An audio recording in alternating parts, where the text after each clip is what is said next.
দিনটা ছিল 5 ডিসেম্বর। তো আমি প্রথমেই ঠাকুরকে প্রণাম করে নিলাম, তারপর মা, তারপর পাপি।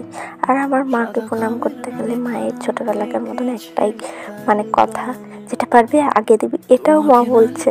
কারণ মা দিন পরীক্ষা দিতে যাচ্ছে, এটা যে আমি একটা মেকআপে ফার্স্ট ব্রাইডাল করতে যাচ্ছি সেটা মায়ের মাথায় মনেই নেই। তো আমার লোকেশন ছিল আমাদের গ্রামের পাশের গ্রামে শ্রীবাটি। আমরা সেখানে চলে গিয়েছিলাম, আর আমাদের যাওয়ার সাথে সাথেই দিয়েছিল জল মিষ্টি। আর এখানে তখনও দিদির গায়ে হলুদ কমপ্লিট হয়নি, তখন বাজে 3টে থেকে প্রায় 3:30। আর এখানে শাঁখটা আমাকে একজনে বললো বাজাতে, তো আমি ওটাই বাজাচ্ছিলাম আর সেটাই বৃষ্টি ক্যাপচার করে নিয়েছি।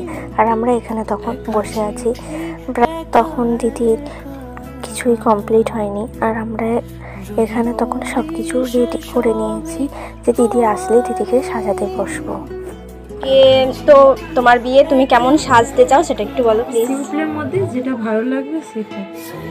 ঠিক আছে। তো তোমরা শুনতেই পেলে দিদি কেমন লুক চাই।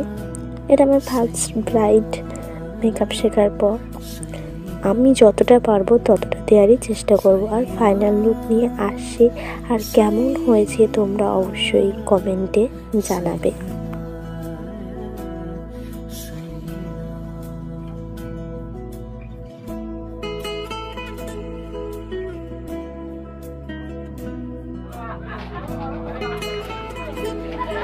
বলো তোমার সেজে কেমন লাগলো? আমার কাছে পছন্দ হয়েছে এত যে তোমরা শুনতেই পেলে আমার সাজানো দিদির কেমন লেগেছে, এবার তোমরা কমেন্টে জানিও।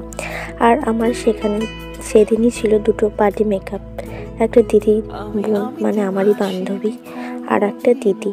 তো 2টো পার্টি মেকআপ কমপ্লিট হয়ে যাওয়ার পর দিদির বিয়ে শুরু হয়ে গিয়েছিল, 9টায় লগ্ন ছিল। তো আমরা একটু বিয়ে দেখে তারপরে এসেছিলাম। আর তোমাদের স্পেশাল দিনে আমার কাজ যদি তোমাদের ভালো লাগে অবশ্যই তোমাদের স্পেশাল দিনে আমাকে বুক করতে পারো।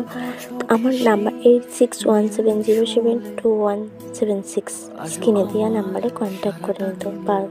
দেখা হচ্ছে কোনো নেক্সট ভিডিও। টাটা।